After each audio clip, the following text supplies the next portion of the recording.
Hi everyone, welcome to my channel, Ina Talks. I'm as usually happy to have you here. I really wanted to talk about this topic for a while now, but I was really hesitant because indeed it is controversial due to many reasons. Because even inside of Ukrainian society, people judge both those who stay in Ukraine during the wartime and also those who leave because like they don't feel the difficulties and the hazards that Ukrainian people are experiencing while being in their home country. And those people who left, they oftentimes don't understand the people who stayed. And there's a lot of chaos, a lot of feud because of that. And I have to say that it's difficult to really express any kind of thoughts, but I will try today. A little disclaimer, everything that I'm going to be saying in this video is definitely my subjective opinion. I cannot say that my opinion represents the opinions of all Ukrainians, wherever they are, but this is my channel and I'm trying to share whatever I am able to. First of all, being Ukrainian abroad is definitely challenging because regardless of all the external, like organizational matters that you have to deal with, you also have to deal with emotional crisis and sometimes internal guilt that you have left your country. And right now I'm talking about myself in particular, that you have left your country, that you have left the members of your family who are currently in danger on a daily basis, let's be honest. And you're not experiencing what they are experiencing every single moment of their lives. And this is really complicated. And like, despite all of that, while being in a foreign country, in one of the country neighbors of Ukraine or further along, you need to organize a lot of things. Maybe you need to find the job in the local market if, for example, you don't have the remote job that you carried from Ukraine. And right now I'm also talking about my case when I first arrived in Romania. You definitely need to find the apartment to rent, accommodation, house, like whatever suits your needs. If you have the opportunity, if you have the finance in order to cover that, that is amazing. But you also have to organize that. Legal issues, you need to issue some documents that you have never had up until now abroad, and sometimes that can be bureaucratically complicated, that can be quite long term and difficult to solve, sometimes might take more time than you expected. Also, socializing, you don't know the local language most probably. If you know English, it is a great advantage of yours, but people in the area where you are, they might not speak English at all. For example, oftentimes in Oradea, I meet people who are only speaking Romanian or Hungarian, and I'm trying to express my requests, my thoughts in the poor vocabulary that I currently possess.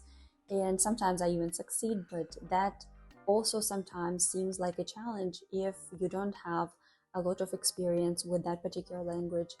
And you really need to be understanding and let this communication happen.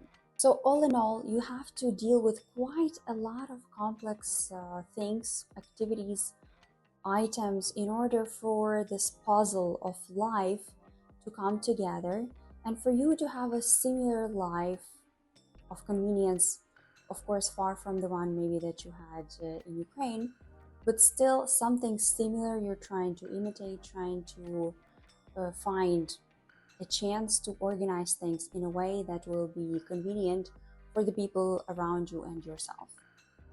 I really hope that you don't think that I'm complaining, because I'm not. I understand that that's the way things are, and we need to deal with the whatever issues we face in life, and that's just the way it is. Plus, sometimes you also, as a Ukrainian, need to deal with the stereotypes that other Ukrainians created about themselves slightly earlier, because foreigners deal with a lot of us, and not all people, as you know, in the society are good ones. Some of them are pursuing their opportunistic needs or opportunistic ideas. Some of them are coming, of course, from the war destroyed areas, and this is horrendous. They need all the kind of help, all the kind of support that they can get. But some of the representatives of our society, they are coming from safe areas, they are well off, and they still apply maybe for some help, for some donation. They expect the foreign countries, foreign societies to help them in a certain way. And like, can that be justified? Can being a bad person just be justified by their coming from the war-torn country? I don't think so personally.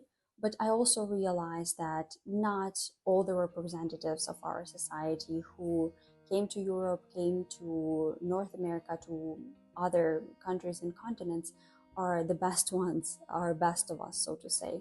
That's why I think sometimes we need to like try to improve our image in the eyes of the foreigners, and that is important. That is the international image that we've been creating over these years. And I guess I'm asking you to give the benefit of the doubt to those who you think are good people. I hope that they will be able to live up to your expectations. Also, I wanted to add that many of the Ukrainians who actually came to foreign countries and are staying there, are living there for quite a long period of time and are planning to continue doing so, they maybe didn't even plan to go abroad and to stay and live there. Maybe they were building their lives quite happily, just like I was when I was living in Ukraine. I always loved traveling. I loved exploring new cultures. I loved communicating with other people from other countries. It was amazing, and it is still amazing for me. I truly enjoy that, and I didn't see myself immigrating. I didn't see myself trying to like spread the roots in another place until the war began. What I'm trying to say is that Ukrainians, they're not trying to take away your workplaces or your accommodation or your social benefits, whatever we can think about in this domain. They are just trying to build life and to live a better life, even despite the war, even despite the tragical events that are taking place today.